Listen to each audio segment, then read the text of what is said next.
Hello guys, si Matimtiman ay narito at may natira akong pork chop na frito. Ayan, parami natin at meron akong tokong 5 piraso at nag-iwan na rin ako ng bawang at sibuyas.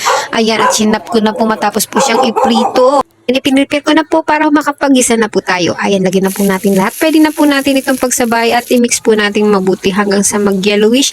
Ang pinirito nating pork chop na natira ay chinap ko na rin po at mag-prepare ng toyo at laurel at yun ang pinong paminta na naayon sa inyong panlasa. Pero ako po ay nakasad sa video ito. Ang dami ng aking ginamit at maghalu-haluin saka ito takpan at hintayin kumulo. After a few minutes, ayan guys, nakikita nyo naman at kumukulo na siya at ang bilis natin niluto dahil pareha naman na po siyang pinirito. So hindi na natin siya kailangan patagalin. So haluin lang po natin mabuti hanggang sa ma-absorb lahat ng mga sauce na naiwan sa ating adobo. Ayan. Pwede na yung ganito kadami.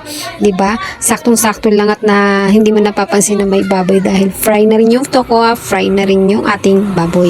Ayan, plating time na po tayo at ihanda nyo na ang kanin nyo. Ito na po yung ating simpleng pagluluto ng adobong tokwa at baboy. Kaya kayo guys, kung may mga leftover kayong karne dyan, huwag nyo bastang papakin at tsak na inyo mapaparami pa siya at mas mapapasarap ang pamilya ay makakakain din. So mag-i-enjoy kayo na matitikman ito, okay?